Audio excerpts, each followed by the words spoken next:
एक मोहन लाल नाम का बूढ़ा आदमी था जिसकी उम्र तकरीबन 62 बरस हो चुकी थी। मोहन लाल की बीवी कई साल पहले ही इस दुनिया को छोड़ गई थी। उसका एक ही बेटा था राजीव, जो शादी के बाद पराए मुल्क दुबई में काम करने लगा। शादी के कुछ ही अरसे बाद वो बेटा अपनी बीवी को गांव में बाप के पास छोड़कर चला गया। अब घर में सिर्फ मोहन लाल और उसकी बहू संजना ही रहते थे। राजीव साल में बस एक बार ही छुट्टी पर आता, बाकी सारा वक्त संजना और मोहन लाल अकेले ही इस घर के बड़े आंगन में अपनी अपनी तन्हाई काटते थे। एक दिन सुबह के वक्त संजना अपने ससुर जी के लिए डाइनिंग टेबल पर चाय रखती है। मोहन लाल चाय का कप उठाते हुए बहू को भी साथ बैठने का इशारा करता है। थोड़ी देर बाद वो संजीदा लहजे में कहता है, बेटी, मैं अकेला रह रहकर बहुत थक गया हूँ। अब ये तन्हाई बर्दाश्त नहीं होती। सोच रहा हूँ कि दोबारा शादी कर लूं। आखिर मैं कब तक यूं अकेला जीऊंगा। संजना एक लम्हे को चौंक जाती है और मुस्कुराकर कहती है, अरे ससुर जी, इस उम्र में आपसे कौन शादी करेगा और आप इतनी फिक्र क्यों करते हैं? आप अकेले कहाँ हैं? मैं तो आपके साथ हूँ। फिर फिक्र करने की क्या बात है? मोहन लाल आह भरते हुए कहता है, तुम घर में जरूर हो, लेकिन दिल को खुश करने वाला कोई नहीं है। ये तन्हाई बहुत काट खाने को दौड़ती है। संजना हल्की सी मुस्कुराहट के साथ जवाब देती है, ससुर जी, मेरे होते हुए आप ऐसी बातें क्यों कर रहे हैं? मैं भी समझती हूँ कि अकेले रहने का दुहक कैसा होता है। राजीव को दुबई गए हुए बहुत दिन हो चुके हैं। वो तो साल में बस एक बार ही लौटता है। मैं भी अक्सर अपने आप को अकेला और खाली महसूस करती हूँ। ये बात कहकर वो नजरें झुका लेती हैं और माहौल में एक अजीब सा सुकूत छा जाता है। फिर वो दोनों आहिस्ता आहिस्ता ड्राइंग रूम के अंदर चले जाते हैं, जहाँ बातों का सिलसिला और गहरा होने लगता है। दोनों कमरे में बैठे ही थे कि अचानक मोहन लाल ने गहरी सांस लेते हुए कहा, बेटी संजना, अब मैं पहले जैसा जवान नहीं रहा। जब तुम्हारी सास जिंदा थी तो हम दोनों एक दूसरे को खुश रखते थे, एक दूसरे का सहारा थे, मगर अब वो दिन सिर्फ यादें बनकर रह गए हैं। ये सुनकर संजना ने नरमी से कहा, ससुर जी, आप ये क्यों कहते हैं? आप अभी भी किसी जवान आदमी की तरह लगते हैं। आपका चेहरा और हौसला आज भी मजबूत है। फिर वो अचानक उठ खड़ी हुई और बोली, बस थोड़ी देर रुक जाइए, मैं आपके लिए कुछ खास लेकर आती हूँ। वो तेज कदमों से किचन में चली गई। वहां जाकर फौरन चाय बनाई, मगर इस बार चाय में उसने एक दवा भी मिला दी। चाय की खुशबू के साथ एक अजीब सी संजीदगी फिजा में फैल गई।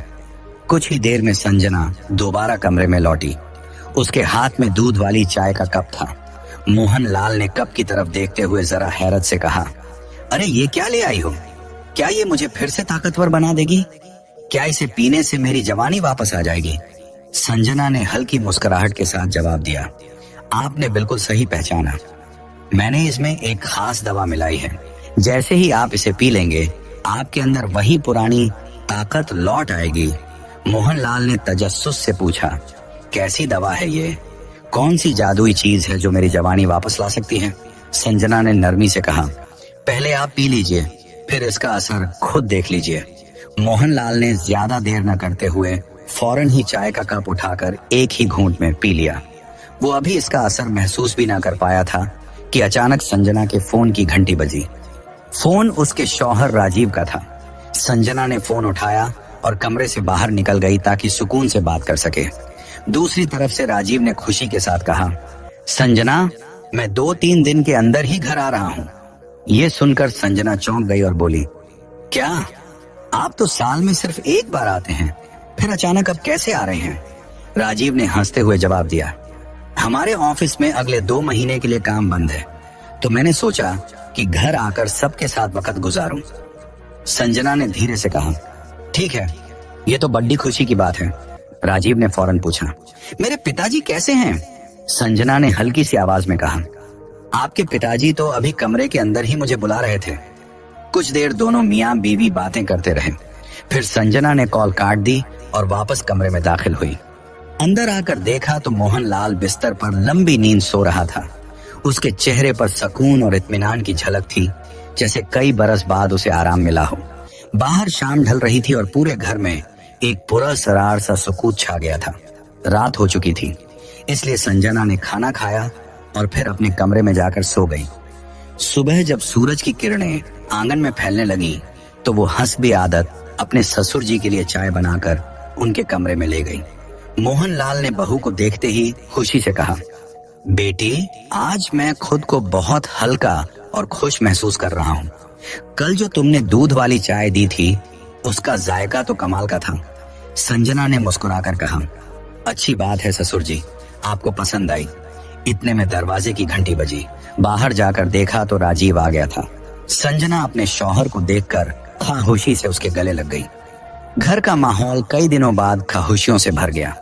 अगले ही दिन राजीव ने अपने वालिद और बीवी से कहा, हम तीनों दिल्ली चलते हैं, कुछ दिन घूम फिर भी लेंगे और साथ वक्त भी गुजारेंगे। चंद दिन बाद तीनों दिल्ली के लिए निकल गए। राजीव ने वहां एक बड़ा सा मकान किराए पर ले रखा था। वो सब उस घर में आराम से रहने लगे। एक दिन राजीव ने अपने पिताजी से कहा, हम दोनों मियाँ बीवी आज शाम को बाहर घूमने जा रहे हैं। ये सुनकर मोहनलाल जरा खाफा सा होकर बोला, और मुझे अकेला छोड़कर मैं क्या करूंगा यहाँ अकेला बैठकर। राजीव ने नरमी से कहा, पिताजी, आप बिल्कुल फिक्र मत कीजिए। मैंने आपकी देखभाल के लिए एक नौकरानी रख दी है, वो हर वक्त आपके साथ रहेगी। मोहनलाल ने थोड़ी देर सोचा, फिर कहा, बेटा, ये पुराना फोन अब मेरे किसी काम का नहीं रहा। इसमें ना इंटरनेट चलता है, ना अच्छी तरह बात। मुझे भी एक नया स्मार्टफोन ले दो ताकि वक्त गुजारी कर सकूं। उसने जेब से कुछ पैसे निकालकर बेटे के हाथ में रख दिए। राजीव ने फौरन बाजार जाकर एक नया स्मार्टफोन खरीदा और वालिद के हवाले करते हुए बोला, लीजिए अब्बा जी, अब आप दुनिया की हर चीज देख सकते हैं, चाहे तो वीडियोस, चाहे तो खबरें, सब आपके हाथ में। राजीव और संजना तो घूमने के लिए निकल गए, मगर घर में अब सिर्फ मोहनलाल और नौकरानी रह गए। कुछ दिन बाद शाम के वक्त मोहनलाल सोफे पर बैठा नया फोन चला रहा था। उसने पहली बार इंस्टाग्राम खोला और वीडियोस देखने लगा। अचानक एक लड़की की वीडियो सामने आई जिसमें वो अपना मोबाइल नंबर भी बता रही थी। मोहनलाल ने लम्हा भर की हिचकिचाहट के बाद फौरन नंबर कॉपी किया और लड़की को कॉल मिला दी। दोनों में बातचीत शुरू हो गई। मोहनलाल ने झिझकते हुए कहा, बेटी, तुम बहुत खूबसूरत लगती हो, तुम्हारी मुस्कुराहट दिल को छू लेती है। उसकी बात सुनकर इंस्टाग्राम वाली लड़की हंस पड़ी और जरा मुतासिर भी हुई। फिर दोनों के दरमियान लंबी बातचीत का सिलसिला शुरू हो गया। रफ्ता रफ्ता लड़की भी इस बूढ़े शख्स को पसंद करने लगी।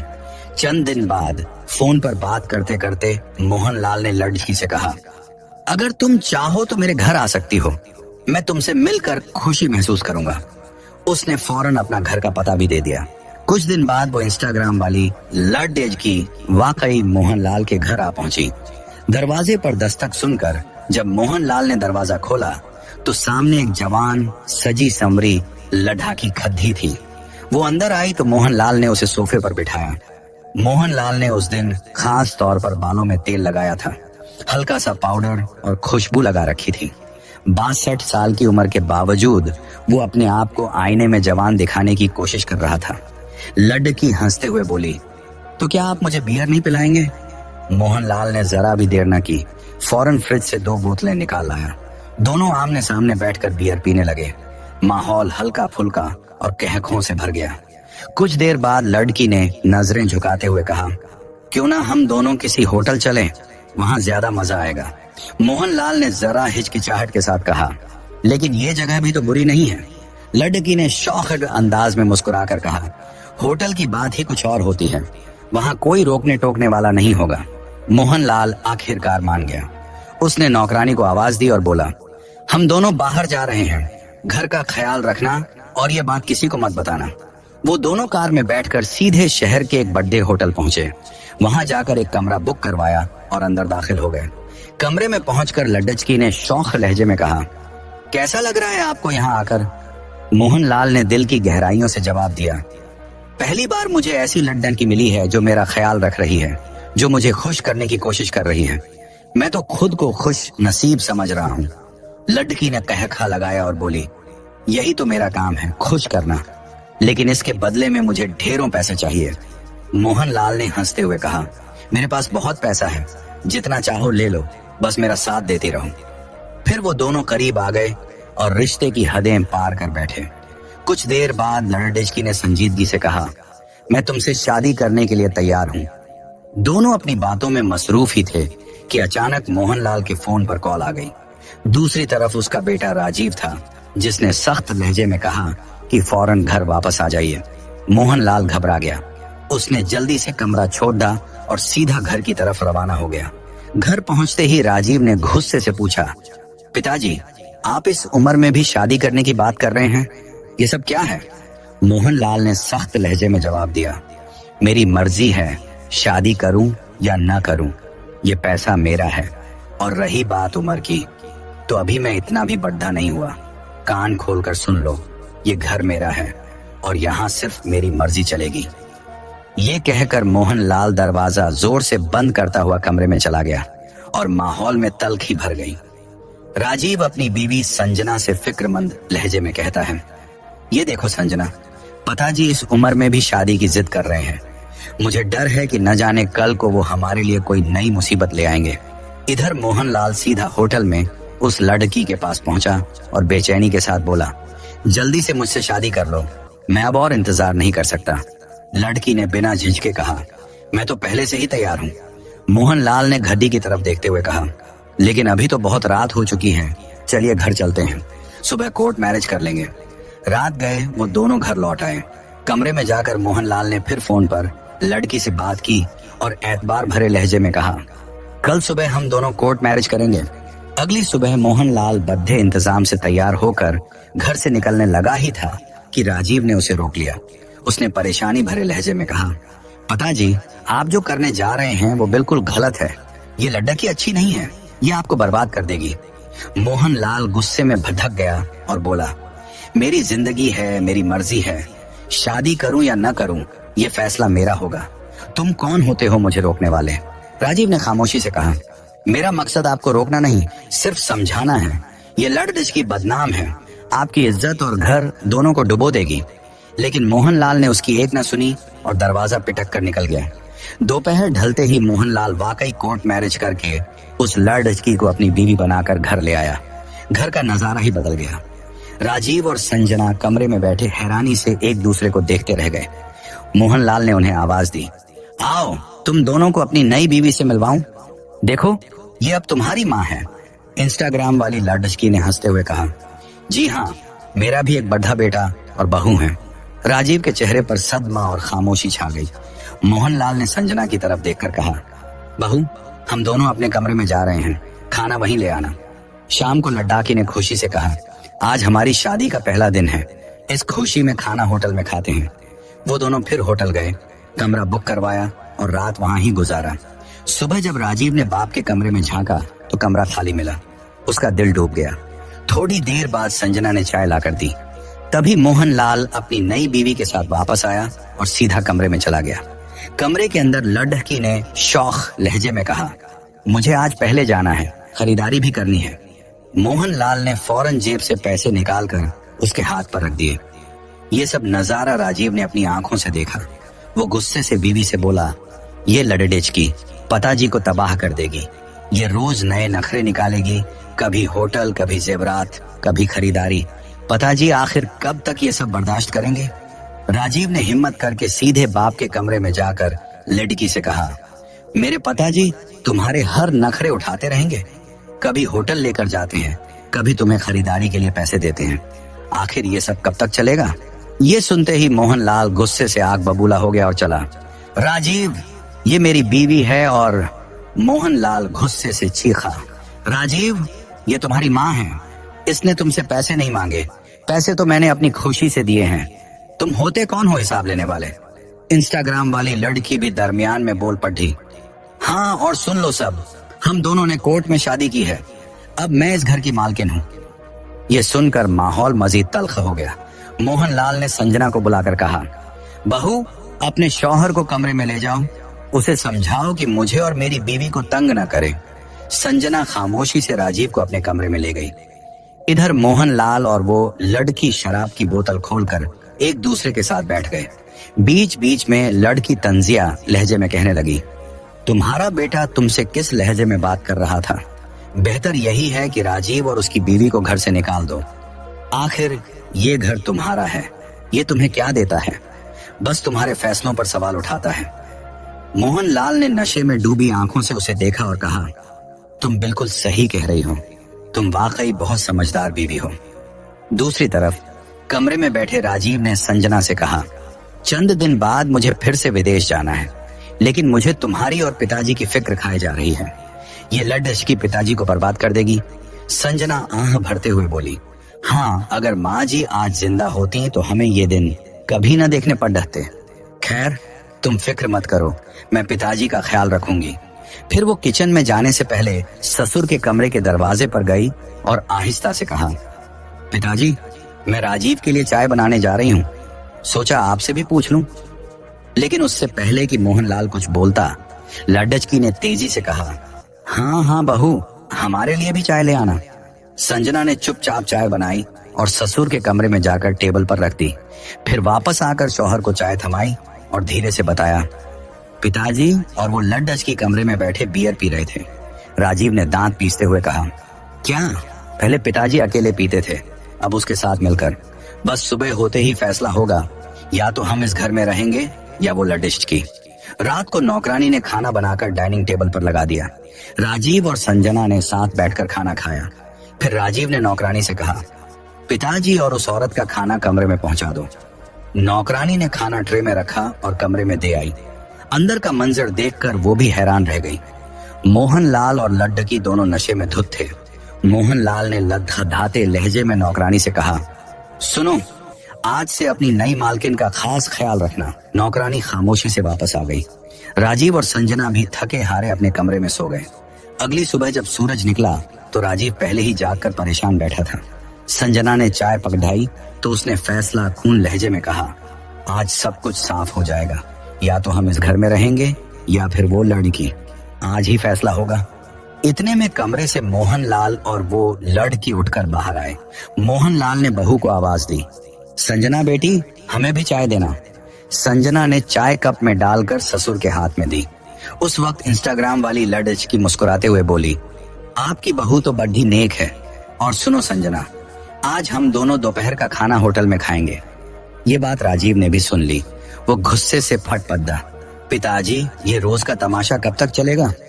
आप हर दिन होटल में खाने जाते हैं, जो ये औरत कहती है आप वही करते हैं। क्या अब आप अपनी जिंदगी का सारा इख्तियार इसी के हाथ में दे बैठे हैं? वैसे भी चंद दिन बाद मैं वापस विदेश चला जाऊंगा, फिर आपका क्या होगा? मोहनलाल का चेहरा लाल हो गया। वो तेज आवाज में बोला, राजीव, अगर तुम्हें इतनी तकलीफ है तो अपनी बीवी को लेकर चले जाओ। ये लाडकी मेरी बीवी है और ये घर मेरा है। मैं अपने खर्चे अपनी पेंशन से पूरे करता हूँ। तुम्हें अब यहाँ रहने की जरूरत नहीं। आज से तुम दोनों मेरे घर से निकल जाओ और याद रखना, दोबारा पलट कर मत आना। राजीव का दिल दहल गया, मगर उसने जब्त करते हुए कहा, ठीक है पिताजी, हम अभी चले जाते हैं, लेकिन याद रखना, ये लड़की आपकी जिंदगी बर्बाद कर देगी। आज जो फैसला आपने किया है, कल उसी पर पछताएंगे। इंस्टाग्राम वाली डीडीडीएच की कमरे के कोने में खड्डी ये सब सुन रही थी। वो कहखा लगाते हुए बोली, अरे ये क्या? आप दोनों बाप बेटे आपस में लड़ दच रहे हो। अगर मेरी वजह से झगड़ा है तो मैं ही चली जाती हूँ। मोहनलाल ने फौरन हाथ उठाकर कहा, नहीं, तुम क्यों जाओगी? ये दोनों जाएंगे, राजीव और संजना। अभी इसी वक्त मेरा घर छोड़ दो। राजीव के दिल पर खंजर सा चला, मगर संजना ने उसका हाथ थाम कर कहा, चलो, आज से हम इस घर में नहीं रहेंगे। वो दोनों अपने कमरे में गए। संजना ने बैग निकाला और कपड़े समेटने लगी। उसने भराई आवाज में कहा, राजीव, हम दोनों कहाँ रहेंगे? ये घर तो अब हमारा नहीं रहा। राजीव ने थकी हुई आवाज में जवाब दिया, अब बस एक ही रास्ता है, हम दोनों विदेश लौट जाते हैं। पिताजी ने खुद ही हमसे रिश्ता तोड़ लिया है। संजना की आंखों में आंसू थे। वो धीरे से बोली, लेकिन पिताजी का क्या होगा? राजीव ने दर्द भरी मुस्कुराहट के साथ कहा, पिताजी ने आज फैसला कर दिया है कि हम उनके लिए अजनबी हैं। अब ये घर उनका है, हम नहीं। दोनों ने बैग उठाया और खामोशी के साथ घर से निकल गए। दरवाजा बंद होते ही संजना ने आखिरी बार घर की तरफ देखा, जैसे बरसों की यादों को अलविदा कह रही हूँ। वक्त गुजरता गया। राजीव और संजना विदेश लौट गए। इधर मोहनलाल अपनी नई बीवी के साथ अकेला रहने लगा। कभी दोनों घर में बैठकर बियर पीते, कभी होटल में खाने जाते। नौकरानी रोज ये सब अपनी आंखों से देखती और दिल ही दिल में अफसोस करती। मगर एक दिन ऐसा वाकया हुआ जिसने मोहनलाल के पैरों तले जमीन खींच ली। शाम का वक्त था। मोहनलाल ने नौकरानी को आवाज दी, सुनो, हमारे लिए चाय बनाकर लाओ। इंस्टाग्राम वाली लड़की की मुस्कुराकर बोली, आज मैं आपको चाय बनाकर देती हूँ। ये कहकर वो किचन में चली गई और नौकरानी से कहा, तुम जाओ, आज सब मैं संभाल लूंगी। नौकरानी खामोशी से कमरे से निकल गई। लड्ढकी ने जल्दी से चाय बनाई और उसमें बेहोशी की दवा मिला दी। मोहनलाल खहोशी चाय पी गया। घूंट लेते ही बोला, वाह, आज की चाय तो कमाल की है। कुछ ही लम्हों में उसकी आंखें बोझल होने लगीं और वो बिस्तर पर जाकर सो गया। लड़की ने मौका देखकर अलमारी खोली, सारा जेवर और नकदी बैग में भरा और दबे पांव घर से निकल गई। रात ढलने के बाद जब मोहनलाल की आंख खुली तो कमरा बिखरा पड़द्दाहा था। उसने इधर उधर देखा मगर लड्डाच की गायब थी। अलमारी खोली तो वहां खाली खाने थे, जेवरात और पैसे सब गायब थे। उसने घबरा कर लड्डाचकी को फोन किया लेकिन मोबाइल बंद था। नौकरानी कमरे में आई तो मोहनलाल ने घबराहट में पूछा, वो कहाँ है? नौकरानी ने जवाब दिया, बाबूजी, कल शाम उसने मुझसे कहा था तुम चली जाओ, खाना मैं खुद बनाऊंगी। ये सुनते ही मोहनलाल सर पकड़ डाच कर बैठ गया और सीधा पुलिस थाने जा पहुंचा। वहां इंस्पेक्टर के सामने रोते हुए बोला, साहब, उस लड्ढकी ने मुझसे शादी का ढोंग रचाया, फिर कल रात चाय में नशा देकर मुझे बेहोश कर दिया और सारा जेवर और पैसा लूट कर भाग गई। इंस्पेक्टर ने सर्द लहजे में पूछा, उस लड्ढकी की उम्र कितनी होगी? मोहनलाल ने शर्मिंदगी के साथ कहा, करीब 25 साल। इंस्पेक्टर हंस पड़ा और तंज करते हुए बोला, तुम्हारी 62 साल की उम्र है और तुमने 25 साल की लड्ढकी से शादी कर ली? क्या तुम्हें समझ नहीं आई कि यह सब फरेब था? खैर, मैं रिपोर्ट दर्ज कर रहा हूँ। रिपोर्ट दर्ज करके मोहनलाल वापस घर आया। उसका दिल बैठा जा रहा था। बार बार लड़की को फोन करता मगर नंबर बंद मिला। इसी वक्त उसे अपने बेटे राजीव की बातें याद आईं। वही इंतबाह कि ये लड्ढकी उसे बर्बाद कर देगी।